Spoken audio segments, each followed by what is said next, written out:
Eliminating Maine's income tax would result in $4,000 going back to the average family of four in the state of Maine. And we've really tried to center our discussion of this around that impact. You know, we nibble at the edges on tax policy all the time, but the bottom line is our position as one of the most overly burdened states as far as taxes is taking money out of the pockets of our families in this state. And that's what we want to start off discussing. So Scott, $4,000 to the average family of four, that will have an impact on our economy. Absolutely, and I think what that amount is really showing you is just how large or how out of whack Maine's tax burden is with the rest of the country. You know, we've all seen all these various studies that are published every year from the Tax Foundation and from the state government showing what our tax burden is according to them. And they use common metrics like looking at the tax burden as, I didn't know if he was agreeing with me or disagreeing. On a per capita basis, which is, you know, on a per person basis, or as a percent of personal income. And that's the common metric that we generally use when measuring tax burden. But we have sort of a unique problem, if you will, in Maine, which is fundamentally our tax dollars can only come from one place, and that's from the private sector. That's where you get new income being created. And unfortunately, in Maine, we have the 11th smallest private sector in the country. So our real burden, our real tax burden, is actually much higher than what is commonly assumed.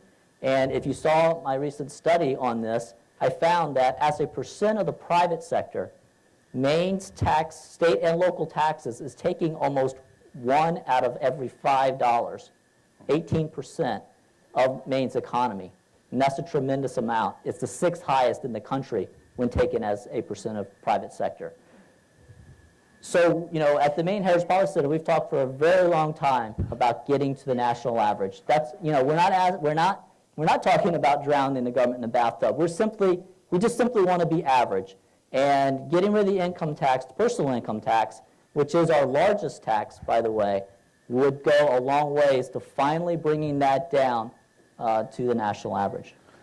So, an interesting thing that I learned speaking with Commissioner Millett the other day is that we were talking about the history of the income tax, and you were there the fated day, and was it 1969? That's right. When the state of Maine decided to implement an income tax. Actually, we had talked a lot, calling this initiative getting to zero, but we talked a lot about calling it getting back to zero because there was a day when we didn't have an income tax. So in today's political climate, it's amazing to me to think there was a day that we, as a state, decided to implement this. So tell us a little bit about what was going on in those days. It was the beginning of the, hopefully I'm speaking into this correctly, the second biennium of Governor Ken Curtis, a Democrat, with Republican majorities, strong majorities in the House and Senate. We'd come off the decade of the 60s with property taxes being flat, valuations were down, school funding was strapped. So the movement that I think brought it to the forefront, Lance, was the property tax relief cry from both Maine Municipal Association and the school superintendents. Governor Curtis had actually advanced it early in the session and got very little traction until quite late in the session when we were dealing with, as we usually do in late May and early June, the budget itself. And it was going to be difficult to get the budget to balance without another revenue source. And people came together, and it was in a bipartisan mood. We had strong leaders, both Speaker Kennedy and President McLeod in the legislature, Governor Curtis. Harry Richardson was my floor leader, my freshman term in the House. And he worked across the aisle with Portland area tax attorneys, with the governor, and it came into being in the last week or so of the session. Very hot day. I voted for it, and I will come back and talk about that later on. But I have fond memories of, and both Rick Bennett and Senator Courtney and others from the legislature will remember holding the roll calls open for a long, long time. Speaker Kennedy held it open for a good 2 hours while the state police came down to Old Orchard to get actually Nick Danton, Peter Danton's brother, who came in. He's a Democrat, too, and cast the 101st vote. So it came into being on the heels of the sales tax, in most people's eyes, had already topped out at 5%, enacted in the previous legislature.